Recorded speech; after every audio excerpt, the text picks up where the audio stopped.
Hi friends, ಎಲ್ರಿಗೂ ನಮಸ್ಕಾರ. Welcome back to my channel Sridevi simple life. Friends, ಎಲ್ಲರೂ ಹೆಂಗದಿರಿ? ಎಲ್ಲರೂ ಆರಾಮದಿರಿ ಅಂತ ಅಂದ್ಕೊಂಡಿದ್ದೀನಿ. ನಾವು ಕೂಡ ಎಲ್ಲರೂ ಆರಾಮದೀವಿ. ಬರ್ರಿ, ಇವತ್ತಿನ ಲಾಗನ್ನು ನಿಮ್ಮ ಜೊತೆ ಶೇರ್ ಮಾಡ್ಕೊಳಕತ್ತೀನಿ. ಇವತ್ತಿನ ಲಾಗು ನಿಮ್ಗೇನಾದರೂ ಇಷ್ಟ ಆದ್ರೆ ಪ್ಲೀಸ್ ಒಂದು ಲೈಕ್ ಕೊಡಿರಿ, ಕಮೆಂಟ್ ಮಾಡಿರಿ, ಶೇರ್ ಮಾಡಿರಿ. ಹೊಸ್ದಾಗಿ ಏನಾದರೂ ನೋಡ್ತಾ ಇದ್ರೆ ಪ್ಲೀಸ್ ಸಬ್ಸ್ಕ್ರೈಬ್ ಮಾಡಿಕೊಂಡು ಸಪೋರ್ಟ್ ಮಾಡೋದನ್ನು ಮರಿಬೇಡ್ರಿ. ಇವಾಗ ನೋಡಿರಿ, ಬಾಕ್ಸಿಗೆ ಮೊಸರು ಬಜ್ಜಿ ಮಾಡಿದ್ದೆ. ಇದು ಏನಪ್ಪ ಅಂದರೆ ಈರುಳ್ಳಿ, ಸೌತೆಕಾಯಿ, ಕೊತ್ತಂಬರಿ ಸೊಪ್ಪು, ಮೊಸರು, ಉಪ್ಪು ಹಾಕಿ ಮೊಸರು ಬಜ್ಜಿ ಮಾಡಿ ಈಗ ಬಾಕ್ಸಿಗೆ ಹಾಕಿಡಾಕತ್ತೀನಿ. ಈಗ ನೋಡ್ಬೋದು, ಟೊಮೆಟೊ ಬಾತ್ ಮಾಡಿದ್ದೆ, ತುಂಬ ಚೆನ್ನಾಗಿ ಬಂದಿತ್ತು. ರೈಸ್ ಐಟಮು ಶೇರ್ ಮಾಡ್ಕೊರಿ ಅಂತ ಹೇಳ್ಬಿಟ್ಟು ಕಮೆಂಟ್ ಹಾಕಿದ್ರು ನಿನ್ನೆ ವಿಡಿಯೋದಲ್ಲಿ. ಹಂಗಾಗಿ ಇವತ್ತು ನಾನು ಟೊಮೆಟೊ ಬಾತ್ ಮಾಡಿದ್ರಾಯ್ತು, ಶೇರ್ ಮಾಡ್ಕೊಂಡಂಗೂ ಆಗುತ್ತಾ, ನಮಗೂ ಆಗುತ್ತಾ ಅಂತ ಹೇಳ್ಬಿಟ್ಟು ಟೊಮೆಟೊ ಬಾತ್ ಮಾಡೋದನ್ನು ಇವತ್ತಿನ ವಿಡಿಯೋದಲ್ಲಿ ಶೇರ್ ಮಾಡ್ಕೊಂಡಿನಿ. ವಿಡಿಯೋ ಇಷ್ಟ ಆದ್ರೆ ಲೈಕ್ ಕೊಡೋದನ್ನು ಮರಿಬೇಡ್ರಿ. ಯಾಕಂದ್ರೆ ಈ ಟೊಮೆಟೊ ಬಾತ್ ರೆಸಿಪಿ ನಾನು ಫಸ್ಟ್ ಟೈಮ್ ಮಾಡೀನಿ. ಯಾಕಂದ್ರೆ ಪ್ರತಿ ಸಲ ಮಸಾಲೆ ರುಬ್ಬಿ ಮಾಡ್ತಿದ್ದೆ, ಬಟ್ ಆ ಮಸಾಲೆ ಬೇರೆ ಇರ್ತಿತ್ತು. ಇವತ್ತು ಮಾಡಿರೋಂಥ ಮಸಾಲೆನೇ ಬೇರೆ. ಟೇಸ್ಟ್ ಮಾತ್ರ ಸಖತ್ತಾಗಿತ್ತು. ನಮ್ಮ ನಮಿತಾಗ ಬಾಕ್ಸಿಗೆ ಹಾಕಿ ಕೊಟ್ಟು ಕಳಿಸಿದ್ದೆ 2 ಟೈಮ್ಸ್. ಅಂದರೆ ಬೆಳಿಗ್ಗೆ ಸ್ನ್ಯಾಕ್ಸಿಗೆ ಬಿಟ್ಟಾಗ ಒಂದು ಸ್ವಲ್ಪ ತಿಂತಾಳೆ, ಮಧ್ಯಾಹ್ನ ಒಂದು 12 ಗಂಟೆ ಸುಮಾರು ಊಟಕ್ಕೆ ಬಿಟ್ಟಿರ್ತಾಳೆ, ಆವಾಗ ಒಂದು ಸ್ವಲ್ಪ ತಿಂತಾಳೆ. ಸ್ನ್ಯಾಕ್ಸ್ ಏನು ತೊಗೊಂಡು ಹೋಗಲ್ಲ ಆಕಿ, ಯಾಕಂದ್ರೆ ಬೇಡ ಮನೆಗೆ ಬಂದು ತಿಂತೀನಿ ಸ್ನ್ಯಾಕ್ಸು ಅಂತ ಹೇಳ್ಬಿಟ್ಟು ಸ್ನ್ಯಾಕ್ಸಿಗೆ ಹಣ್ಣು ಪಣ್ಣು ಏನು ತೊಗೊಂಡು ಹೋಗ್ತಾ ಇಲ್ಲ ಈಗ ಆಕಿ. ಹಾಗಾಗಿ ಬಾಕ್ಸಿಗೆ ಒಂದು ಸ್ವಲ್ಪ ಜಾಸ್ತಿನೇ ಹಾಕಿರ್ತೀನಿ, 2 ಟೈಮ್ ತಿನ್ನಲಿ ಅಂತ ಹೇಳ್ಬಿಟ್ಟು. ನಮ್ಮ ನಮಿತಾ ಸ್ಕೂಲಿಂದ ಬಂದ ತಕ್ಷಣ ಮನೆಯಾಗ ಇನ್ನೂ ಉಳಿದಿತ್ತು, ಅದನ್ನು ಕೂಡ ತಿಂದು ಖಾಲಿ ಮಾಡಿದ್ಲು. ಯಾಕಂದ್ರೆ ಆಕಿಗೆ ಅಷ್ಟು ಇಷ್ಟ ಆಗಿತ್ತು, ನಮಗೂ ಕೂಡ ತುಂಬ ಇಷ್ಟ ಆಯಿತು. ಬರ್ರಿ, ಈಗ ಮಸಾಲೆಗೆ ಏನೇನು ಹಾಕ್ಕೊಳಕತ್ತೀನಿ ಅಂತ ಶೇರ್ ಮಾಡ್ತೀನಿ. 1 ಹಿಡಿಯಷ್ಟು ಕೊಬ್ಬರಿ ತೊಗೊಂಡಿನಿ, ಹಸಿ ಕೊಬ್ಬರಿ. 1 ಟೊಮೆಟೊ 4 ಭಾಗ ಮಾಡಿ ಹಾಕ್ಕೊಂಡಿನಿ. ಒಂದು ಅರ್ಧ ಸ್ಪೂನಷ್ಟು ಸೋಂಪು ಹಾಕ್ಕೊಂಡಿನಿ. ಒಂದು ಸ್ವಲ್ಪ ಶುಂಠಿ, ಬೆಳ್ಳುಳ್ಳಿ ಮತ್ತು ಬ್ಯಾಡಗಿ ಮೆಣಸಿನ್ಕಾಯಿ, ಗುಂಟ್ರು ಮೆಣಸಿನ್ಕಾಯಿ 4 ಹಾಕಿನಿ, ಬ್ಯಾಡಗಿ ಮೆಣಸಿನ್ಕಾಯಿ 3 ಹಾಕಿನಿ. 1 ಈರುಳ್ಳಿ ತೊಗೊಂಡಿನಿ ಚಿಕ್ಕದು. ಆಮೇಲೆ ಒಂದು 2 ಸ್ಪೂನಷ್ಟು ಧನಿಯಾ ಕಾಳನ್ನ ಹಾಕ್ಕೊಂಡಿನಿ. ಇದೆಲ್ಲದನ್ನು ಹಾಕ್ಕೊಂಡು ಚೆನ್ನಾಗಿ ಇದನ್ನು ರುಬ್ಕೊಂಬರ್ಬೇಕು, ಪೇಸ್ಟ್ ಮಾಡ್ಕೋಬೇಕು ಚಲೋ ಹೊತ್ನಾಗ. ಬರ್ರಿ, ಈಗ ರುಬ್ಕೊಂಬಂದೆ ನೋಡಿರಿ, ಎಷ್ಟು ಚೆನ್ನಾಗಿ ಆಗೈತಿ ಫ್ರೆಂಡ್ಸು. ಕಲರು ಕೂಡ ಚೆನ್ನಾಗಿ ಬರ್ತೈತಿ, ಯಾಕಂದ್ರೆ ಬ್ಯಾಡಗಿ ಮೆಣಸಿನ್ಕಾಯಿ, ಗುಂಟ್ರು ಮೆಣಸಿನ್ಕಾಯಿ ಹಾಕ್ತೀವಲ್ಲ, ಕಲರು ಮತ್ತು ಟೇಸ್ಟು ಎರಡೂ ಚೆನ್ನಾಗಿರ್ತೈತಿ. ಈಗ ನೋಡಿರಿ, ನಾನು ಕುಕ್ಕರನ್ನು ಬಿಸಿಗಿಟ್ಟಿದ್ದೆ. ಬಿಸಿ ಆದಮೇಲೆ ಈಗ ಒಂದು 2ರಿಂದ 2.5 ಸ್ಪೂನಷ್ಟು ಅಡುಗೆ ಎಣ್ಣೆನ ಹಾಕ್ಕೊಳಕತ್ತೀನಿ. ಎಣ್ಣೆ ನಿಮ್ಗೆ ಕಡಿಮೆ ಬೇಕಂದ್ರೆ ಕಡಿಮೆ ಹಾಕ್ಕೋಬೋದು. ಈಗ ಎಣ್ಣೆ ಹಾಕಿದ ಮೇಲೆ 1.5 ಸ್ಪೂನಷ್ಟು ತುಪ್ಪನ ಹಾಕ್ಕೊಳಕತ್ತೀನಿ. ತುಪ್ಪ ಹಾಕೋದ್ರಿಂದ ಫ್ಲೇವರು ಚೆನ್ನಾಗಿರುತ್ತೆ, ಟೇಸ್ಟು ಕೂಡ ಸೂಪರಾಗಿರ್ತೈತಿ. ಈಗ ಎಣ್ಣೆ ಮತ್ತು ತುಪ್ಪ ಬಿಸಿ ಆದಮೇಲೆ 2 ಪಲಾವ್ ಎಲೆ, ಚಕ್ಕೆ, ಏಲಕ್ಕಿ, ಲವಂಗ ಮತ್ತು ಕಸೂರಿ ಮೇಥಿ, ಒಂದು ಸ್ವಲ್ಪ ಕಲ್ಲು ಹೂವು ಮತ್ತು ಒಂದು ಸ್ವಲ್ಪ ಸೋಂಪು, ಈಗ 1 ಸ್ಪೂನಷ್ಟು ಜೀರಿಗೆನ ಹಾಕ್ಕೊಂಡಿನಿ. ರುಬ್ಬಕ್ಕೆ ನಾನು ಚಕ್ಕೆ, ಏಲಕ್ಕಿ, ಲವಂಗ ಹಾಕಿರಲಿಲ್ಲ, ಒಗ್ಗರಣೆಗೆ ಮಾತ್ರ ಹಾಕಿದ್ದೀನಿ. ಈಗ ನೋಡಿರಿ, ಅದೆಲ್ಲ ಫ್ರೈ ಆದಮೇಲೆ 1 ಈರುಳ್ಳಿ ಮತ್ತು ಒಂದು 3 ಹಸಿಮೆಣ್ಸಿನ್ಕಾಯಿನ ಉದ್ದುದ್ಕ ಕಟ್ ಮಾಡಿ ಹಾಕೀನಿ. ಒಂದು ಸ್ವಲ್ಪ ಕರಿಬೇವಿನ ಸೊಪ್ಪನ್ನು ಕೂಡ ಇವಾಗಲೇ ಹಾಕ್ಕೊತೀನಿ. ಫಸ್ಟಿಗೆ ನಾವು ಕರಿಬೇವಿನ ಸೊಪ್ಪು ಹಾಕಿದಾಗ ಏನಾಗುತ್ತೆ ಅಂದರೆ, ಎಣ್ಣೆಲಿ ಹಾಕಿದ ತಕ್ಷಣ ಕರಿಬೇವು ಇದು ಎಣ್ಣೆನ ಸಿಡಿಸಿಬಿಡ್ತೈತಿ ಹೊರಗಡೆ ಎಲ್ಲ. ಹಾಗಾಗಿ ನಾನು ಈರುಳ್ಳಿ ಜೊತೆಗೆ ಹಾಕಿಬಿಡ್ತೀನಿ. ಈರುಳ್ಳಿ, ಹಸಿಮೆಣ್ಸಿನ್ಕಾಯಿ ಎಲ್ಲ ಫ್ರೈ ಆದಮೇಲೆ 2 ಟೊಮೆಟೊ ತೊಗೊಂಡಿದ್ದೀನಿ, ಸಣ್ಣದಾಗಿ ಕಟ್ ಮಾಡಿ ಹಾಕ್ಕೊಂಡಿನಿ. ಅದನ್ನು ಫ್ರೈ ಮಾಡ್ತಾಯಿದ್ದೆ. ಈಗ ನೋಡಿರಿ, ಒಂದು ಸ್ವಲ್ಪ ಎಷ್ಟು ಬೇಕೋ ಅಷ್ಟು ಬಟಾಣಿ ಕಾಳು ಹಾಕ್ಕೋಬೋದು, ಮತ್ತು ಇದನ್ನು ಹಾಕ್ಕೋಬೋದು. ನೀವು ಗೋಡಂಬಿ ಇದ್ದರೆ ಗೋಡಂಬಿ ಹಾಕ್ಕೋಬೋದು. ನಮ್ಮ ಮನೇಲಿ ಗೋಡಂಬಿ ನಾನು ಖಾಲಿ ಮಾಡಿಬಿಟ್ಲು ನಮ್ಮ ನಮಿತಾ ತಿಂದು, ಮತ್ತು ನಾನು ಒಂದು ಸ್ವಲ್ಪ ಅಡುಗೆಗೆ ಯೂಸ್ ಮಾಡ್ಕೊತಿದ್ದೆ. ಟೊಮೆಟೊ, ಬಟಾಣಿ ಎಲ್ಲ ಫ್ರೈ ಆದಮೇಲೆ ಈಗ ರುಚಿಗೆ ತಕ್ಕಷ್ಟು ಉಪ್ಪನ್ನು ಇವಾಗಲೇ ಹಾಕ್ಕೊಳಕತ್ತೀನಿ. 2.5 ಸ್ಪೂನಷ್ಟು ಉಪ್ಪನ್ನು ಹಾಕ್ಕೊಂಡಿನಿ, ಯಾಕಂದರೆ 2.5 ಕಪ್ಪಷ್ಟು ಅಕ್ಕಿನ ಹಾಕ್ಕೊಂಡಿದ್ದೀನಿ ನಾನು. ಚಿಕ್ಕ ಕಪ್ಪು, ದೊಡ್ಡದೇನಲ್ಲ ಕಪ್ಪು, ಮೆಜರ್ಮೆಂಟ್ ಕಪ್ಪಲ್ಲ, ನಾನು ಒಂದು ಸಪ್ರೇಟ್ ಮಾಡಿ ಇಟ್ಕೊಂಡಿನಿ ಸ್ಟೀಲಿನ ಕಪ್ಪು. ಈಗ ಅದನ್ನು ಉಪ್ಪು ಹಾಕಿ ಫ್ರೈ ಮಾಡಿದ ಮೇಲೆ ರುಬ್ಬಿರುವಂಥ ಮಸಾಲೆನ ಹಾಕಿ ಈಗ ಮಿಕ್ಸ್ ಮಾಡ್ಕೊತೀನಿ. ಇದ್ರದ್ದು ಹಸಿ ವಾಸನೆ ಎಲ್ಲ ಹೋಗಬೇಕು. ನಿಮಗೆ ಬೇಕಂದ್ರೆ ಟೈಮ್ ಇತ್ತು ಅಂತಂದರೆ ನಾನು ಇವಾಗ ಏನೇನು ಹಾಕಿ ರುಬ್ಬಿದ್ದೀನಿ ನೋಡಿರಿ, ಅದೆಲ್ಲದನ್ನು ಒಂದು ಸ್ವಲ್ಪ ಎಣ್ಣೆಯೊಳಗೆ ಫ್ರೈ ಮಾಡಿ ರುಬ್ಬಿ ಮಸಾಲೆ ಮಾಡಿಕೊಂಡ್ರೆ ಇನ್ನೂ ಟೇಸ್ಟ್ ಚೆನ್ನಾಗಿರುತ್ತೆ. ಬಟ್ ನನಗೆ ಟೈಮ್ ಇರಲಿಲ್ಲ, ಹಾಗಾಗಿ ಹಸಿದೇ ರುಬ್ಕೊಂಡು ಎಣ್ಣೆಯೊಳಗನ ಚೆನ್ನಾಗಿ ಫ್ರೈ ಮಾಡಿದರೆ ಅದ್ರದ್ದು ಹಸಿ ಸ್ಮೆಲ್ ಎಲ್ಲ ಹೋಗುತ್ತಾ ಅಂತ ಹೇಳಿಬಿಟ್ಟು ನಾನು ಡೈರೆಕ್ಟಾಗಿ ರುಬ್ಬಿ ಈಗ ಚೆನ್ನಾಗಿ ಅದನ್ನು ಎಣ್ಣೆ ಒಳಗೆ ಫ್ರೈ ಮಾಡ್ಕೊಳಕತ್ತೀನಿ. ಫ್ರೈ ಮಾಡಿದ ಮೇಲೆ ಮಿಕ್ಸಿ ಜಾರ್ ತೊಳೆದು ಒಂದು ಸ್ವಲ್ಪ ನೀರು ಹಾಕಿ ತೊಳೆದು ಆ ನೀರನ್ನು ಹಾಕಿ ಈಗ ಚಲೋ ಹೊತ್ನಾಗ ಮಿಕ್ಸ್ ಮಾಡ್ಕೊಳಕತ್ತೀನಿ. ಕಲರ್ ಅಂತೂ ಸಖತ್ತಾಗಿ ಬರುತ್ತೆ, ಹಾಗೆ ಟೇಸ್ಟನ್ನು ಕೂಡ ಇರುತ್ತೆ ಫ್ರೆಂಡ್ಸ್. ಈಗ ನೋಡಿರಿ ಮಸಾಲೆ ಎಲ್ಲ ಫ್ರೈ ಆದಮೇಲೆ ಎಣ್ಣೆ ಬಿಟ್ಕೊತೈತಿ. ಸೈಡಲ್ಲಿ ಎಣ್ಣೆ ಬಿಟ್ಕೊಂಡ ಮೇಲೆ ನಾವು ಅಕ್ಕಿನ ಮಿಕ್ಸ್ ಮಾಡ್ಕೋಬೇಕಾಗತ್ತೆ ಇದ್ರ ಜೊತೆಗೆ. ಅಲ್ಲಿವರೆಗೂ ಫ್ರೈ ಮಾಡ್ತಾನೆ ಇರಬೇಕು. ಸ್ವಲ್ಪ ಎಣ್ಣೆ ಬಿಟ್ಕೊಂಡ್ಬಂತು ಅಂದರೆ ರೆಡಿ ಆಗೈತಿ ಅಂತಲೇ ಅರ್ಥ. ಮತ್ತು ಟೇಸ್ಟ್ ಚೆನ್ನಾಗಿರುತ್ತೆ ಎಣ್ಣೆ ಬಿಟ್ಕೊಂಬರೋವರೆಗೂ ಫ್ರೈ ಮಾಡಿದ್ರೆ. ಈಗ ನೋಡಿರಿ 2.5 ಕಪ್ಪಷ್ಟು ನಾನು ಅಕ್ಕಿನ ತೊಳೆದು ನೆನೆಸಿಟ್ಟಿದ್ದೆ ನೀರು ಹಾಕಿ. ಆ ನೀರು ಸಮೇತನ ಅಕ್ಕಿನೂ ಕೂಡ ಹಾಕ್ಕೊಳಕತ್ತೀನಿ. 1 ಕಪ್ಪಿಗೆ 2 ಕಪ್ಪಷ್ಟು ನೀರು ಹಾಕ್ಕೊಂಡ್ರೆ ಪರ್ಫೆಕ್ಟಾಗಿ ಉದುರಾಗಿ ಸಾಫ್ಟಾಗಿ ಬರ್ತೈತಿ. ನಾನು ಅರ್ಧ ಗ್ಲಾಸಷ್ಟು ನೀರನ್ನು ಎಕ್ಸ್ಟ್ರಾ ಕಡೆಗೆ ಇಟ್ಕೊಂಡಿದ್ದೆ. ಅದು ಅರ್ಧ ಗ್ಲಾಸ್ ನೀರನ್ನು ಹಾಕಿ ಇವಾಗ ಮಿಕ್ಸ್ ಮಾಡ್ಕೊಳಕತ್ತೀನಿ. ಮಿಕ್ಸ್ ಮಾಡಿ ಒಂದು ಕುದಿ ಬರಬೇಕು. ಒಂದು ಕುದಿ ಬಂದಮೇಲೆ ಮುಚ್ಚಿಟ್ರೆ 1-2 ವಿಸಲ್ಗೆ ರೆಡಿ ಆಗಿಬಿಡ್ತೈತಿ ಟೊಮೆಟೊ ಬಾತು. ಈಗ ನೋಡಿರಿ ಒಂದು ಕುದಿ ಬಂತು. ನಾನು ಟೇಸ್ಟನ್ನು ಕೂಡ ನೋಡಿದೆ, ಉಪ್ಪು ಖಾರ ಎಲ್ಲ ಕರೆಕ್ಟಾಗಿತ್ತು, ಹದವಾಗಿತ್ತು. ಸಿಂಪಲ್ಲಾಗಿ ಟೇಸ್ಟಿಯಾಗಿ ಮಾಡುವಂಥ ಒಂದು ಟೊಮೆಟೊ ಬಾತ್ ಅಂತಲೇ ಹೇಳ್ಬೋದು ಫ್ರೆಂಡ್ಸ್. ನಾನು ಫಸ್ಟಿಗೆ ಎಲ್ಲ ಡಿಫ್ರೆಂಟಾಗಿ ಮಾಡ್ತಿದ್ದೆ, ಬಟ್ ಈ ಸಲ ಮಾಡಿದ್ದು ಮಾತ್ರ ಸಖತ್ತಾಗಿ ಇತ್ತು. ನಾನು ಇದನ್ನೇ ಕಂಟಿನ್ಯೂ ಮಾಡ್ತೀನಿ ಮ್ಯಾಗಿನ ಥರ. ಈಗ ನೋಡಿರಿ ಆವಾಗಲೇ ತೋರಿಸಿದ್ನೆಲ್ಲ ಬಾಕ್ಸಿಗೆ ಹಾಕೋದು, ಮಿಕ್ಸ್ ಮಾಡ್ಕೊಳಕತ್ತೀನಿ. ಕೆಳಗಡೆ ಒಂದು ಸ್ವಲ್ಪ ವೈಟ್ ಇತ್ತು, ಮೇಲ್ಗಡೆ ಎಲ್ಲ ಮಸಾಲೆ ಕುತ್ಕೊಂಡಿತ್ತಲ್ಲ, ಹಂಗಾಗಿ ನಿಧಾನವಾಗಿ ಅದನ್ನು ತಿರುವಿ ಹಾಕಿ ಚೆನ್ನಾಗಿ ಮಿಕ್ಸ್ ಮಾಡ್ಕೋಬೇಕು. ಜಾಸ್ತಿ ಓವರಾಗಿ ಮಿಕ್ಸ್ ಮಾಡಿದ್ವಿ ಅಂದರೆ ಎಲ್ಲ ಒಡೆದು ನುಚ್ಚಕ್ಕಿ ಅನ್ನದ ಥರ ಆಗ್ಬಿಡ್ತೈತಿ. ಹಾಗಾಗಿ ನಿಧಾನವಾಗಿ ಮಿಕ್ಸ್ ಮಾಡಿದ್ರೆ ಅಕ್ಕಿ ಯಾವ ಸೇಪಲ್ಲಿ ಇರುತ್ತೆ ನೋಡ್ರಿ, ಅದೇ ಸೇಪಲ್ಲೇ ರೈಸ್ ಇರುತ್ತೆ ಮತ್ತು ಉದುರಾಗಿರ್ತೈತಿ. ಇಷ್ಟ ಆದರೆ ಪ್ಲೀಸ್ ಲೈಕ್ ಕೊಡೋದನ್ನು ಮರಿಬೇಡ್ರಿ, ಹೈಪ್ ಕೊಟ್ಟು ಸಪೋರ್ಟ್ ಮಾಡಿರಿ. ನೋಡಿರಿ ಈಗ ಬ್ಯಾಗ್ ರೆಡಿ ಮಾಡ್ಕೊಳಕತ್ತಾಳ. ರೆಡಿ ಆದ್ಲ ಸ್ನಾನಾಗಿನ ಮುಗಿಸಿ ಮೊಸರು ಬಜ್ಜಿಗೆ ಕವರ್ ಹಾಕ್ಕೊಳಕತ್ತಿದ್ಲ. ಈಗ ನಾನು ಹೋಗಿ ಬಿಟ್ಟು ಬರ್ಬೇಕಾಕಿನ.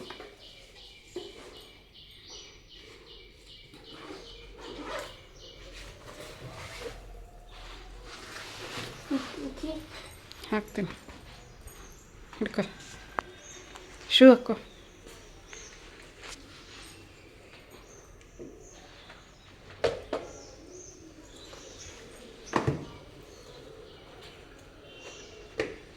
ಫೋನ್ ತೊಗೊಂಡೈತಲ್ಲ, ಫೋನ್ ಕೈಯಾಗೈತಿ, ಫೋನ್ ತೊಗೊಂಡೈತಲ್ಲ ಅಂತ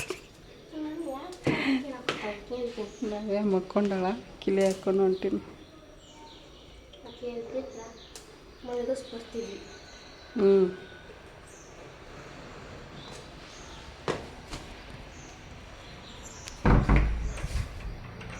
ಬ್ಯಾಡ್ರಿ ಫ್ರೆಂಡ್ಸ್, ಕರ್ಕೊಂಡು ಬರ್ತೀವಿ. ಬಂದಿಲಿಕ್ಕೆ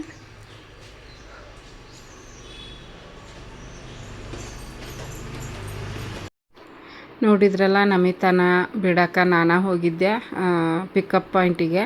ಯಾಕಂದ್ರೆ ನಮ್ಮ ಮನೆಯವರು ಆಫೀಸ್ ಕೆಲಸದ ಮ್ಯಾಗ ವಿಶಾಖಪಟ್ಟಣಂಗೆ ಹೋಗ್ಯಾರ. ಹಾಗಾಗಿ ಇವತ್ತು ನಾನೇ ಹೋಗಿ ಆಕಿನ ಬಿಟ್ಟು ಬರಬೇಕಾಯ್ತು. ಆಕಿನ ಬಿಟ್ಟು ಬಂದೆ. ಒಂದು 10-15 ನಿಮಿಷ ಲೇಟಾಗಿ ಬಂತು ವ್ಯಾನ್. ಅಲ್ಲೇ ವೇಟ್ ಮಾಡ್ತಾಯಿದ್ವಿ ಒಂದು 10-15 ನಿಮಿಷ. ಬಂದು ನೋಡಿದೆ, ಮನೆಗೆ ಬಂದು ನೋಡಿದೆ ನವ್ಯ ಮಲಗಿದ್ಲು. ಆಕೆ ಮಲಗಿದ್ಲಂತನ ಕದ ಹಾಕ್ಕೊಂಡು ಕಿಲಿ ಹಾಕ್ಕೊಂಡು ಹೋಗಿದ್ದೆ ನಾನು. ಬಂದು ಇವಾಗ ಆಕಿನೂ ಮಲಗಿದ್ಲಲ್ಲ, ಹಾಗಾಗಿ ಪಾತ್ರೆ ತೊಳೆಯಾಗತ್ತಿದ್ದೆ. ಪಾತ್ರೆ ತೊಳೆಯೋದಕ್ಕಿಂತ ಮುಂಚೆ ಇದು ನಮ್ಮದು ಸ್ಟ್ರೈನರ್ ಐತೆ ನೋಡ್ರಿ, ಡಿಶ್ ಸ್ಟ್ರೈನರ್. ಅದನ್ನು ಮೊನ್ನೆ ಒಬ್ಬರು ಕೇಳಿದ್ರು, ನಂಗೆ ನೆನಪಾಗಿದ್ದಿಲ್ಲ ಕಮೆಂಟ್ ಬಾಕ್ಸಲ್ಲಿ. ನೆನಪಾದರೆ ಎಲ್ಲ ಶೇರ್ ಮಾಡ್ಕೊಂಬಿಡ್ತೀನಿ, ಒಂದೊಂದ್ಸಲ ಮರ್ತು ಬಿಡ್ತೀನಿ ವಿಡಿಯೋದಲ್ಲಿ. ಇದನ್ನು ಎಲ್ಲಿ ತೊಗೊಂಡಿರಿ ಅಂತಂದು ಕೇಳಿದರು. ನಾನು ಇದನ್ನು ಹೊರಗಡೆ RR ನಗರದಲ್ಲಿ ಒಂದು ಸ್ಟೇನ್ಲೆಸ್ ಸ್ಟೀಲ್ ಅಂಗಡಿ ಐತಿ, ಪವನ್ ಸ್ಟೇನ್ಲೆಸ್ ಸ್ಟೀಲ್ ಅಂತ ಹೇಳಿಬಿಟ್ಟು ಆ ಅಂಗಡಿಯಲ್ಲಿ ತೊಗೊಂಡಿದ್ದೀನಿ. ತುಂಬ ಚೆನ್ನಾಗೈತಿ, ವೇಟ್ ಐತಿ, ಭಾಳ ಬಾಳ್ಕೆ ಬರುತ್ತಂತ ತೊಗೊಂಬಂದಿನಿ. 1800 ರೂಪಾಯಿ ಕೊಟ್ಟು ತೊಗೊಂಡಿದ್ದೆ ಇದನ್ನು ನಾನು.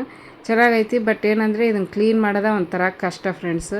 ಯಾಕಂದ್ರೆ ಭಾಳ ಕಿಂಡಿ ತಂತಿ ಅದ ನೋಡ್ರಿ, ಹಾಗಾಗಿ ತಿಕ್ಕಕ್ಕೂ ಒಂಥರ ಹಿಂಸೆ, ಅದನ್ನು ತೊಳ್ಯಾಕೂ ಒಂಥರ ಹಿಂಸೆ ಆಕೈತಿ. ಆಗಾಗ ತೊಳೆದು ನೀಟಾಗಿ ಇಟ್ಕೊಂಡ್ರೆ ಚೆನ್ನಾಗಿರ್ತಾವೆ. ಇಲ್ಲಾಂದ್ರೆ ನಾವು ಹಂಗೆ ಅದನ್ನು ಪಾತ್ರೆ ತೊಳೆದು ಹಾಕಿಟ್ವಿ ಅಂದ್ರೆ ಅದು ಒಂಥರ. ಮುಂಚೆ ನಮ್ಮದು ಬೆಂಗಳೂರಾಗ ಏನಪ್ಪ ಅಂತಂದರೆ ಸಾಲ್ಟ್ ವಾಟರ್ ಜಾಸ್ತಿ, ಬೋರ್ವೆಲ್ ನೀರು, ಹಾಗಾಗಿ ಅದು ಏನಾಗುತ್ತೆ ವೈಟ್ ಆಗಿಬಿಡ್ತೈತಿ, ನೋಡೋಕೆ ಚೆನ್ನಾಗಿರಂಗಿಲ್ಲ. ಹಾಗಾಗಿ ನಾನು ಪಾತ್ರೆ ತೊಳ್ಯಕ್ಕೆ ನಿಂತೆ ಅಂದರೆ ಅದನ್ನು ಕ್ಲೀನ್ ಮಾಡಿಬಿಟ್ಟು ಮುಂದಿಂದು ಕೆಲಸ ಮಾಡ್ಕೊತೀನಿ. ನಮ್ಮ ಮನೆಯವರು ಇಂಥವೆಲ್ಲ ಕ್ಲೀನ್ ಮಾಡೋಂಗಿಲ್ಲ, ಯಾಕಂದ್ರೆ ಅವ್ರಿಗೆ ಟೈಮ್ ಆಗಿರ್ತೈತೆ, ಬೆಳಗ್ಗೆ ಅಷ್ಟು ಹೆಲ್ಪ್ ಮಾಡಿಕೊಡೋದ ಒಂದು ಇದು. ಹಂಗಾಗಿ ಅವ್ರು ಅವನ್ನೆಲ್ಲ ಕ್ಲೀನ್ ಮಾಡೋಂಗಿಲ್ಲ, ನಾನೇ ಟೈಮ್ ಇದ್ದಾಗ ಕ್ಲೀನ್ ಮಾಡ್ಕೊಂಬಿಡ್ತೀನಿ.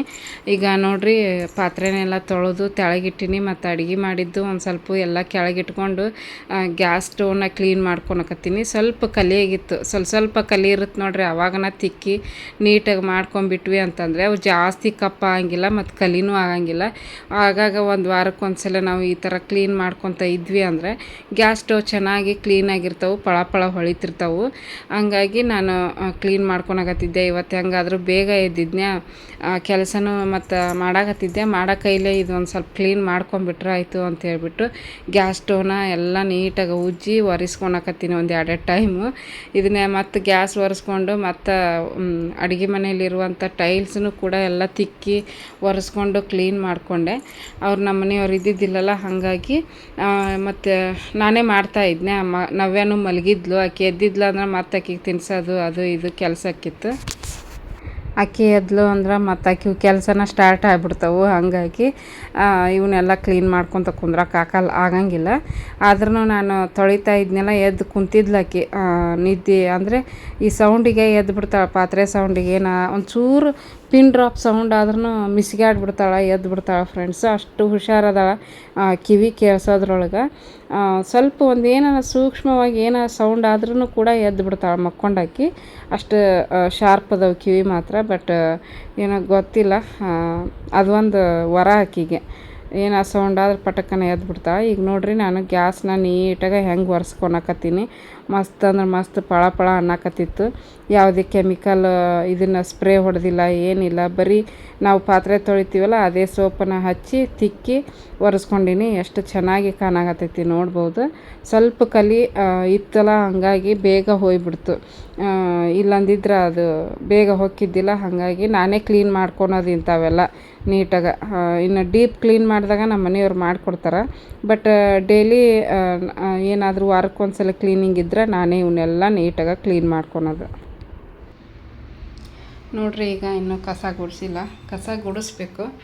ಅಡುಗೆ ಮನೆಯೆಲ್ಲ ಸ್ವಚ್ಛ ಮಾಡಿದೆ. ಇವನ್ನೆಲ್ಲ ಕಿತ್ತು ಜಿಡ್ಡಾಗ್ಬಿಡುತ್ತೆ. ಅಡುಗೆ ಮನೆ ಬೇಗ ಜಿಡ್ಡಾಗುತ್ತೆ. ಒಂದು ವಾರಕ್ಕೆ 15 ದಿವ್ಸಕ್ಕೆ ಸ್ವಚ್ಛ ಸೋಪ್ ಹಾಕಿ ತಿಕ್ಬಿಟ್ರೆ ಸ್ವಚ್ಛ ಆಕ್ಕವ. ಈ ಸ್ಟ್ಯಾಂಡ್ ಮೊನ್ನೆ ಒಂದು ತಿಂಗಳಾಯ್ತು, ತೊಳಿಬೇಕು ಅದನ್ನು ಕೂಡ. ಫಸ್ಟ್ ಎಲ್ಲ ಒಂದೇ ದಿನ ಮಾಡಿದ್ರೆ ಈ ಕೈ ನೋವು ಬಂದ್ಬಿಡ್ತಾವೆ. ಅದಕ್ಕೆ ಇವತ್ತು ಎಲ್ಲ ನನ್ನ ಕೈ ನಿಲ್ಕ ಅಷ್ಟು ಟೈಲ್ಸ್ ಒರೆಸ್ಕೊಂಡೆ, ಗ್ಯಾಸ್ ತಿಕ್ಕಿ ಒರೆಸ್ಕೊಂಡೆ, ಎಲ್ಲ ಸ್ವಚ್ಛ ಮಾಡಿ ನೋಡ್ಬೋದು. ನೋಡಿರಿ, ಕಸ ಒಂದು ಗುಡಿಸ್ಬಿಟ್ರೆ ಆಯಿತು ಮನೆ ಕೆಲಸ. ಈಗ ಬೆಳಗಿಂದ ಇದು ಎಣ್ಣೆ ಕರೆದಿದ್ದು, ಇದು ಸಾಂಬಾರು, ಟೊಮೆಟೊ, ಇದು ಮೊಸರು ಬಜ್ಜಿ, ಇದು ಟೊಮೆಟೊ ಬಾತು, ಇದು ಹಾಲು ಕಾಪಿ ಮಾಡ್ಕೊಂಡು ಕುಡಿದ್ಬಿಟ್ಟು. ಇಲ್ಲಿ ಮೂಲ್ಯಾಗದ ನೋಡ್ರಿ, ಅವನು ಎಲ್ಲ ತೆಗೆದು ಒರೆಸಿ ತಿಕ್ಕಿ ಒರೆಸ್ಕೊಂಡೆ. ಜಿಡ್ಡಾಗಿರುತ್ತೆ, ಹಾಗಾಗಿ ಸಾಫ್ಟಾಗೈತಿ ಈಗ. ಓಕೆ, ನಾನು ಕಸ ಗುಡಿಸ್ಬೇಕು. ನಾವೇ ಎದ್ಲು, ನಾನು ಪಾತ್ರೆ ಅವನ್ನೆಲ್ಲ ತೊಳೆಯತ್ತಿದ್ನಲ್ಲ, ಆ ಸೌಂಡಿಗೆ ಎದ್ಬಿಟ್ಲು ನೋಡ್ರಿ. ನಾವ್ಯಾ ಎದ್ದ್ಯಾವ? ಎದ್ದ್ಯಾ? ನಿದ್ದೆ ಆಯಿತಾ? ಮಕ್ಕೊತಿದ್ಲು ಇನ್ನು. ಪಾತ್ರೆ ತೊಳಿಬೇಕಾ ಸೌಂಡ್ ಆಯ್ತಲ್ಲ, ಎದ್ಲು. ಪರವಾಗಿಲ್ಲ, ಮಧ್ಯಾಹ್ನ ಮಕ್ಕೊತಾಳೆ. ನಾನು ಒಂದು ಅರ್ಧ ತಾಸು ರೆಸ್ಟ್ ಮಾಡ್ಬೋದು ಅವಾಗ, ಮಧ್ಯಾಹ್ನ ಇಕ್ಕಿ ಮಕ್ಕೊಂಡ್ಲ ಅಂದ್ರೆ. ಈಗ ಹಾಸಿಗೆ ಎಲ್ಲ ಮಡಿಚಿಟ್ಟು ಜಾಡಿಸಿ ಕಸ ಗುಡಿಸ್ಬೇಕು. ಕಸ ಗುಡಿಸಿ ಇಬ್ಬರು ನಾಷ್ಟ ಮಾಡ್ತೀವಿ. ಬಟ್ಟೆನೂ ಮಡಚಬೇಕು, ನಿನ್ನ ತಗೊಂಬಂದೀನಿ. ಇವಾಗ ನೋಡ್ರಿ, ನಾನು ಒಳಗೆ ಪಾತ್ರೆ ತೊಳೆದು ಅಡುಗೆ ಮನೆ ಕ್ಲೀನ್ ಮಾಡಿ ಒಳಗೆ ಎಲ್ಲ ಕಸ ಗುಡಿಸಿದೆ. ಅಷ್ಟು ನಾವೇ ಎದ್ದಿದ್ಲಲ್ಲ, ಕರ್ಕೊಂಬಂದು ಹೊರಗೆ ನಿಂದಿರ್ಸಿದೆ. ಆಕೆ ಕೆಲಸ ಹಾಕಿ ಮಾಡ್ಕೊಂಡು ಮುಗಿಸ್ಕೊತಾಳೆ, ನಾನು ಕಸ ಗುಡಿಸಿದ್ರಾಯ್ತು ಅಂತ ಹೇಳ್ಬಿಟ್ಟು ಇವನ್ನ ಹಾಸಿಗೆ ಎಲ್ಲ ತೆಗೆದು ಮಡಿಚಿಟ್ಟು ಕಸ ಗುಡಿಸಿ ಹಾಲಷ್ಟ ಒರೆಸ್ಕೊಂಡೆ. ಅಷ್ಟು ಏನು ಒರ್ಸಕ್ಕೆ ಹೋಗಲಿಲ್ಲ, ಹಾಲು ಒಂದು ಸ್ವಲ್ಪ ಒರೆಸಿದೆ. ಮತ್ತು ಹೊರಗನ್ನು ಕಸ ಗುಡಿಸಿದೆ. ಅಷ್ಟು ಮೆಟ್ಲೆಲ್ಲ ಕಸ ಗುಡಿಸಿ ಬಾಗಿಲು ಮುಂದೆ ನೀರು ಹಾಕಿ ಒರೆಸಿ ತುಳಸಿಗೆ ಮತ್ತು ಮತ್ತು ಬಾಗಿಲಿಗೆ ಅರಿಶಿನ ಕುಂಕುಮ ಹಚ್ಚಿ ರಂಗೋಲಿ ಹಾಕಿದೆ. ಈ ತುಳಸಿ ಗಿಡಕ್ಕೆ ಒಂದು ಎಲೆಗೆ ನಾನು ಅರಿಶಿನ ಕುಂಕುಮ ಹಚ್ಚಿದ್ದೆ ಫ್ರೆಂಡ್ಸು. ಅರಿಶಿನ ಕುಂಕುಮ ಎಷ್ಟು ಡೇಂಜರ್ ಅಂದರೆ ಅದರಲ್ಲಿ ಕೆಮಿಕಲ್ಸ್ ಹಾಕಿರ್ತಾರೆ ಅಂತ ಹೇಳ್ತಾ ಇದ್ದೀನಿ. ಎಲೆನ ಅದ್ರದ್ದು ಕಲರ್ ಚೇಂಜ್ ಆಗಿ ಎಲೆನ ಹಾಳಾಗಿ ಹೋಯ್ತು. ಅಷ್ಟು ಈಗ ಕೆಮಿಕಲ್ ಮಿಶ್ರಣವಾಗಿ ಬರ್ತಾವೆ ನೋಡ್ರಿ ಎಲ್ಲನೂ. ಅದನ್ನೆಲ್ಲ ಮುಗಿಸ್ಕೊಂಡು ನವ್ಯ ಕುಂತಾಳ ನೋಡ್ಬೋದು. ಅಡುಗೆ ಮನೆಯೂ ಕೂಡ ಎಲ್ಲ ಕ್ಲೀನ್ ಆಯಿತು. ರೂಮನ್ನು ಕೂಡ ಕ್ಲೀನ್ ಆಗೈತಿ. ಬಟ್ಟೆ ಮಡಚಿಡ್ಬೇಕು, ಅದೊಂದು ಕೆಲಸ ಉಳ್ದೈತಿ. ನಾಷ್ಟ ಗೀಷ್ಟ ಮಾಡಿ ಮಡಚ್ಕೊಂಡ್ರಾಯ್ತು ಅಂತ ಬಿಟ್ಟೆ. ನೋಡ್ರಿ ಮನೆ ಎಷ್ಟು ಚೆನ್ನಾಗಿ ಕಾಣಕತ್ತೈತಿ. ಹೊಸ್ಲಿ ಪೂಜೆನೂ ಮಾಡಿಬಿಟ್ಟೆ. ಸಾಯಂಕಾಲ ಮಳೆ ಬಂತು ಅಂದ್ರೆ ಹಾಕೋಕ್ಕಾಗಲ್ಲ, ಹೊಸ್ಲಿ ಪೂಜೆ ಮಾಡೋಕ್ಕೂ ಆಗಲ್ಲ. ಅದಕ್ಕೆ ಬೆಳಿಗ್ಗೆನೇ ಮಾಡ್ಕೊಂಬಿಟ್ರಾಯ್ತು ಅಂತ ನಾವೇನು ಹಿಂದಿನ ದಿವಸ ನಾನ್ ವೆಜ್ಜು ಅದೇನು ತಿಂದಿರಲಿಲ್ಲ. ಹಂಗಾಗಿ ಎಲ್ಲ ಹೊಸ್ಲಿನ ಪೂಜೆ ಮಾಡಿ ಕ್ಲೀನ್ ಮಾಡಿ ಮುಗಿಸ್ಕೊಂಡೆ. ಚಂದ ಕಾಣಕತ್ತಿತ್ತಗನ ರಂಗೋಲಿ. ಇವಾಗ ನೋಡ್ರಿ ಬಾಗಿಲ ಕ್ಲೋಸ್ ಮಾಡಿಕೊಂಡೆ ಅಂತಂದ್ರೆ ಆಯಿತು. ನಮ್ಮ ನವ್ಯ ಒಂಚೂರು ಹ್ಞೂ ಅಂತ ಅಳಕ್ಕೆ ನಿಂತಲು ಅಂದರೆ ಒಂಚೂರು ಕರ್ಕೊಂಡೋಗಿ ಹೊರಗೆ ನಿಂದಿರ್ಸಿರ್ತೀನಿ. ಅದಾದಮೇಲೆ ಮತ್ತೆ ಒಳಗೆ ಕರ್ಕೊಂಬಂದು ಮುಗೀತು. ಇನ್ನು ಮತ್ತು ಮೀತಾ ಬಂದಾಗನ ನಾವು ಕದ ತೆಗಿಯೋದು. ಈಗ ನೋಡ್ರಿ ನನಗೆ ನವ್ಯಾಗ ಮೊಸರು ಬಜ್ಜಿ ಮತ್ತು ಟೊಮೆಟೊ ಬಾತ್ ಹಾಕ್ಕೊಂಬಂದಿನಿ. ಆರಿತ್ತು, ಬಟ್ ಬಿಸಿ ಬಿಸಿ ಇದ್ದಾಗ ಇನ್ನೂ ರುಚಿಯಾಗಿರ್ತಿತ್ತು. ಆದ್ರೂ ನಾನು ಬಿಸಿ ಮಾಡಿಕೊಂಡು ಮೊಸರು ಬಜ್ಜಿ ಹಾಕ್ಕೊಂಬಂದಿನಿ. ಆಕಿಗೆ ತಿನ್ನಿಸ್ಬೇಕು ಅಂತ ಹೇಳ್ಬಿಟ್ಟು ಅಳಾಕತ್ತಿದ್ಲು. ಯಾಕೋ ಗೊತ್ತಿಲ್ಲ, ಒಂದು ಸ್ವಲ್ಪ ಹೊತ್ತು ಹತ್ಲು. ಹಾಗಾಗಿ ಹೊರಗೆ ನಿಂದಿರ್ಸಿದ್ದೆ. ಒಂದು 5 ನಿಮಿಷ ನಿಂದಿರ್ಸಿದ್ರೆ ತಾನ ಸಮಾಧಾನವಾಗಿ ಕೂತ್ಕೊಂಡ್ಬಿಡ್ತಾಳೆ. ಒಂಚೂರು ಆಕಿ ಹೊರಗೆ ಹತ್ತಿದ ತಕ್ಷಣ ಹೊರಗೆ ಕರ್ಕೊಂಡು ಹೋಗ್ಬಿಟ್ರೆ ಸುಮ್ಮನೆ ಆಗಿಬಿಡ್ತಾಳೆ. 5 ನಿಮಿಷ ನಿಂದಿರ್ಸಿ ಮತ್ತು ಒಳಗೆ ಕರ್ಕೊಂಬಂದ್ಬಿಡ್ತೀನಿ. ಈಗ ನೋಡ್ರಿ ನಾನು ಮುಖ ತೊಳ್ಕೊಂಬಂದು ತಿನ್ಸಾಕತ್ತೀನಿ ಆಕಿಗೆ. ಸಾಯಂಕಾಲ ಇಲ್ಲಾಂದ್ರೆ ಮಧ್ಯಾಹ್ನ ಸ್ನಾನ ಮಾಡಿಕೊಂಡು ಸಾಯಂಕಾಲ ದೀಪ ಹಚ್ಚಿದ್ರಾಯ್ತು ಅಂಥೇಳಿ ತಿನ್ಸಾಕತ್ತೀನಿ. ಟೈಮ್ ಆಲೆ 10 ಗಂಟೆ ಆಯಿತು. ಬೇಗ ಎದ್ದು ಬೇಗ ಎಲ್ಲ ಕೆಲಸ ಮುಗಿಸ್ಕೊಂಡೆ ಅಂತಂದು 10 ಗಂಟೆಗೆ ಆಯಿತು.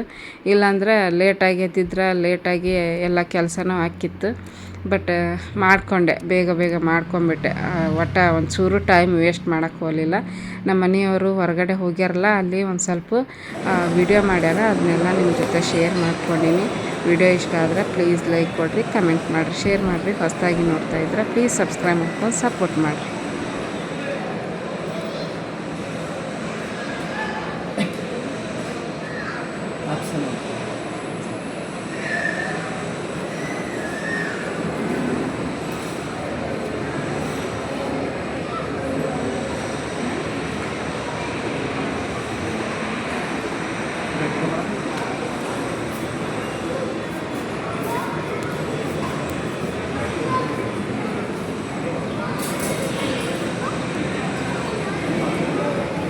Vinayak ಏಮಣಂತಪ್ಪ,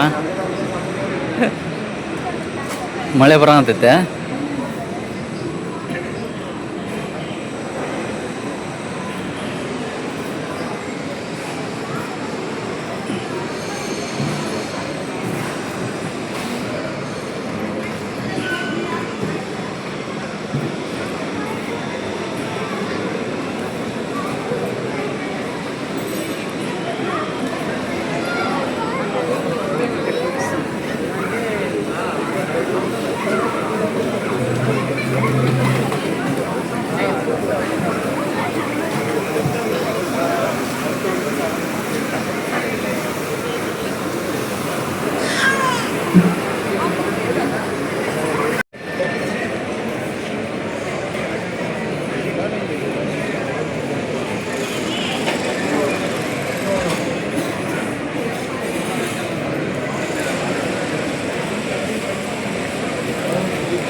Rameshwara cafe airport.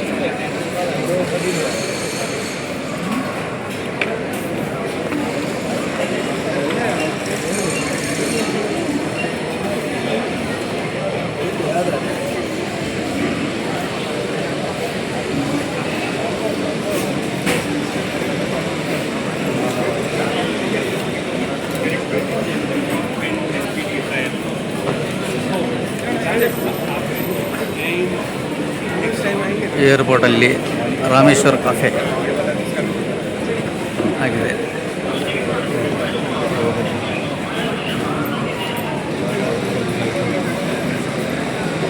ನಮ್ಮದು gate 35.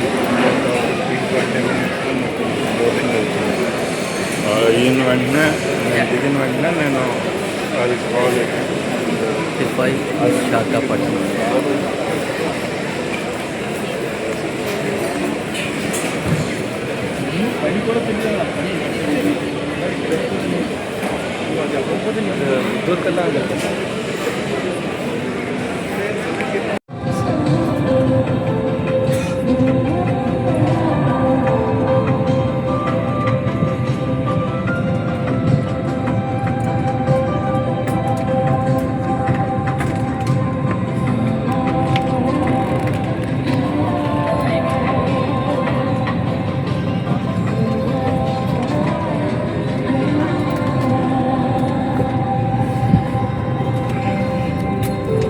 Vinayaka first time journey ಹೆಂಗೆ ಅನಿಸ್ತೈತಿ? ಮಸ್ತ್ ಇದೆ ಸರ್, ಹ್ಞೂ ಮಸ್ತ್ ಸೂಪರ್ ಇದೆ. ಸೂಪರ್ ಇದೆ. ಹಾಂ ಸರ್. ಕಿಟಕಿ ಹತ್ರ ಬರುತ್ತೆ, ಮಳೆ ಬರೋಂತೈತದಲ್ಲ. ಸರ್ ಎಷ್ಟು ಅವರ್ ಡಿಲೇ ಆಯಿತು? ಒಂದು ಅರ್ಧ ತಾಸ? 30 minutes ಡಿಲೇ ಸರ್.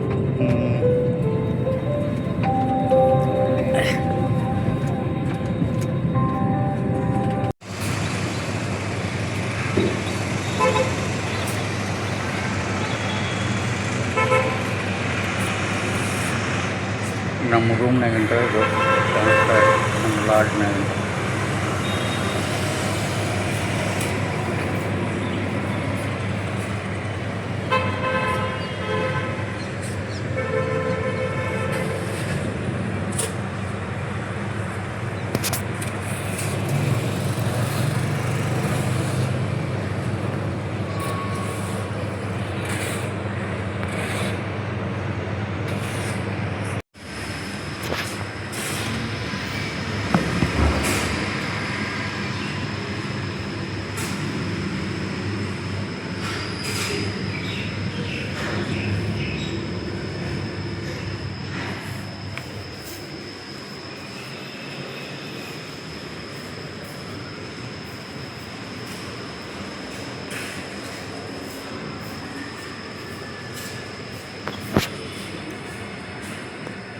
ನಮ್ಮ ಹೋಟೆಲ್ ಮೇಲುಗಡೆ ಬಂದಿನಿ. ನೇಚರ್ ಅಂಗಡಿ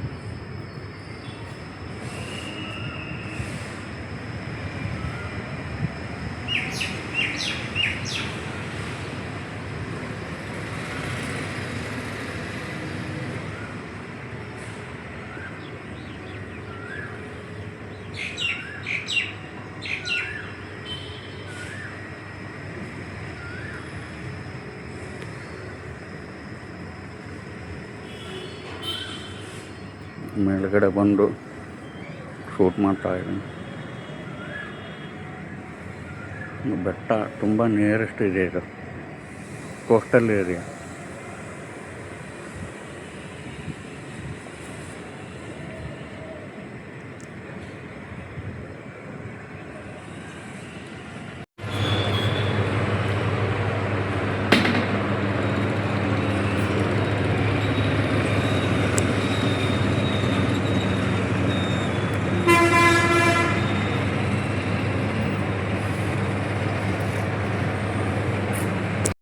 ರೂಮ್ ಕಂಪ್ಲೀಟ್ ವಿಡಿಯೋ ಮಾಡ್ತೀನಿ. ಇಲ್ಲಿ ಎ ಸಿ, ಇಲ್ಲಿ ಒಂದು ಕಬೋರ್ಡ್ ಸ್ಟೋರೇಜ್ ಕೊಟ್ಟಿದ್ದಾರೆ, ಕಾಣಿಸ್ತಾ ಇದೆ.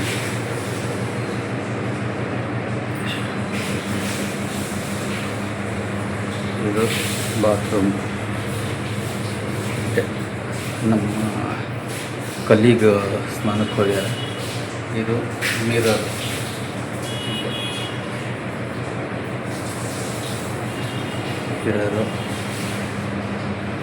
ಇದು ಎಂಟ್ರಿ ಡೋರು. ಸೊ ಇಲ್ಲಿ ಕುತ್ಕೊಂಡು ವರ್ಕ್ ಮಾಡೋಕ್ಕೆ ಟೇಬಲ್ಲು, ಒಂದು ಚೇರು. ಓಕೆ, ಇದು ಟಿ ವಿ. ಇಲ್ಲೊಂದು ವಿಂಡೋ.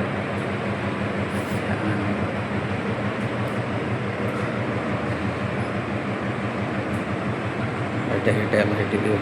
ಬೆಡ್ಡು. ಓಕೆ, ಈಗ ಜಸ್ಟ್ ಬ್ರೇಕ್ಫಾಸ್ಟ್ ಬಂತು. ನಮ್ಮ ಹುಡುಗ ಇಡ್ಲಿ ವಡೆ ಆರ್ಡ್ರ್ ಮಾಡಿದ್ದ ಬಂದೈತೆ. ಇಲ್ಲೇ ಹೋಟೆಲ್ ನಿಂತ್ರ ಕಾಂಪ್ಲಿಮೆಂಟ್ರಿ ಇರುತ್ತೆ ಬ್ರೇಕ್ಫಾಸ್ಟ್. ಅದು ತೊಗೊಂಬಂದ್ವಿ. ನೀರಿನ ಬಾಟ್ಲು, ವಾಟರ್ ಬಾಟ್ಲು ಇಷ್ಟೇ ಇದು ರೂಮ್. ಸೊ ಔಟ್ಡೋರಲ್ಲಿ ಹೋದಂತಂತಂದರೆ ಔಟ್ಡೋರ್ ಬೆಳಿಗ್ಗೆ ತೋರಿಸಿದ್ದೀನಿ. ಆದರೂ ಇದು ಈ ಕಡೆ, ಸೊ ಇದು ಎಕ್ಸಿಟ್. ಆ ಕಡೆ ಹೋದರೆ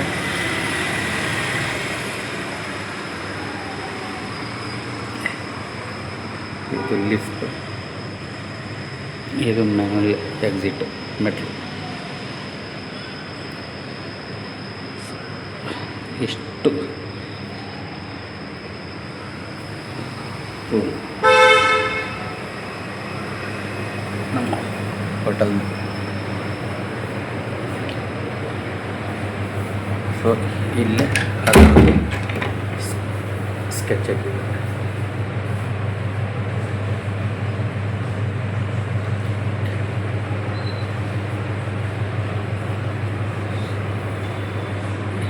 ಎಲ್ಲ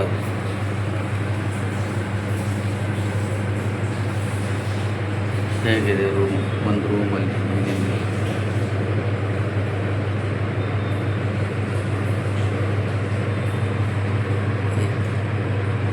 ನಮಗೂ ನೋಡಿ, ಇದು ಈ ರೂಮ್ 508.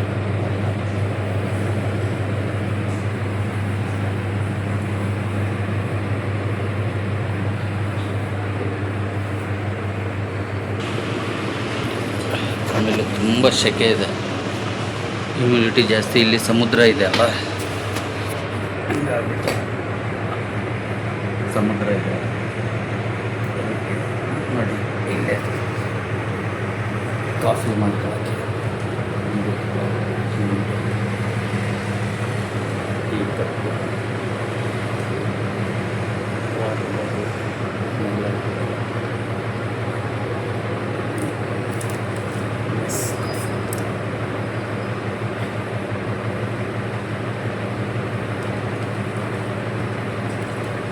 ಹಾಲು ಪೌಡರ್,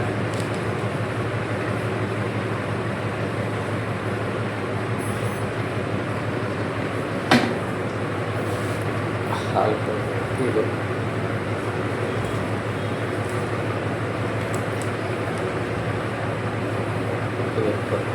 ಶುಗರ್,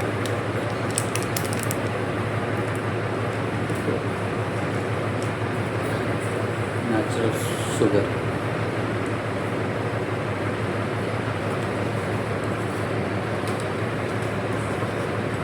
ಮತ್ತು ಮಿಕ್ಸ್ ಮಾಡೋಕ್ಕೆ ಒಂದು ಸ್ಟಿಕ್ಕು. ಅಷ್ಟೆಲ್ಲ ಫೆಸಿಲಿಟಿ ಇದೆ, ಬಟ್ ಪರವಾಗಿಲ್ಲ. 1800 ರುಪೀಸ್ ಪರ್ ಡೇ. ಇಲ್ಲ ನಮಗೆ ಏನಂದ್ರೆ ನಿನ್ನೆ ತೊಗೊಂಡಿದ್ದೀವಿ, 11 ಗಂಟೆಗೆ ಎಕ್ಸಿಟ್ ಇದೆ, ವೇಕೌಟ್ ಮಾಡಬೇಕು 11 ಗಂಟೆಗೆ. ಬಟ್ ನಾವು ಬೇಗ ಮಾಡ್ತೀವಿ, ನಮ್ಮದು ಮೀಟಿಂಗ್ ಇರೋದಕ್ಕೋಸ್ಕರ ಬೇಗ ಮಾಡ್ಕೊಂಡು ಹೋಗ್ತೀವಿ. ಆಲ್ಮೋಸ್ಟ್ 9-9:30 ಅಂದರೆ ನಾವು ವೇಕೌಟ್ ಮಾಡ್ತೀವಿ. ಯಾಕಂದರೆ 10 ಗಂಟೆಗೆ ನಮ್ಮದು ಮೀಟಿಂಗ್ ಇದೆ. ಸೊ ಈ ರೂಮಿಂದ ನಮ್ಮದು ಮೀಟಿಂಗು ಇದು ಬಂದುಬಿಟ್ಟು ಪ್ಲೇಸು 1.5 ಕಿಲೋಮೀಟರ್. ಅದಕ್ಕೆ ನೋಡಿದ್ರಲ್ಲ ಫ್ರೆಂಡ್ಸು, ನಮ್ಮ ಮನೆಯವರು ವಿಶಾಖಪಟ್ಟಣಂಗೆ ಹೋಗ್ಯಾರ. ಅವ್ರಿಗೆ ಎಷ್ಟಾಗುತ್ತೋ ಅಷ್ಟು ವಿಡಿಯೋ ಮಾಡಿ ಶೇರ್ ಮಾಡ್ಕೊಂಡಿದ್ರು ನನಗೆ. ಆಮೇಲೆ ಏನಪ್ಪ ಅಂತಂದ್ರೆ ಅವರು ರಾಮೇಶ್ವರಂ KP ಓಪನ್ ಆಗೈತಂತ ಏರ್ಪೋರ್ಟಲ್ಲಿ. ಅದನ್ನು ರಾಮೇಶ್ವರಂ KP ಅನ್ನೋದು ಬಿಟ್ಟು ಕಾಪಿಯನ್ನು ಏನೋ ಅಂತಂದರು. ಏನಾದರೂ ತಪ್ಪಾಗಿದ್ರೆ ಕ್ಷಮಿಸ್ರಿ ಫ್ರೆಂಡ್ಸು, ಯಾಕಂದ್ರೆ ಅವರು ಫಸ್ಟ್ ಟೈಮ್ ಮಾಡಾಕತ್ತಾರ. ಹೊಸ ಫೋನ್ ತೊಗೊಂಡಾರ ನೋಡ್ರಿ, ಕ್ಲಾರಿಟಿ ಚೆನ್ನಾಗೈತೆ ಅದು ವಿಡಿಯೋ ಬ್ಯಾಕ್ ಕ್ಯಾಮ್ರದ್ದು. ಹಾಗಾಗಿ ವಿಡಿಯೋ ಮಾಡ್ಕೊಂಬರ್ರಿ ಅಂತಂದು ಹೇಳಿದ್ದೆ ನಾನೇ. ಫ್ಲೈಟು, ಏರ್ಪೋರ್ಟು, ಆಮೇಲೆ ಅಲ್ಲೆಲ್ಲ ರೂಮು.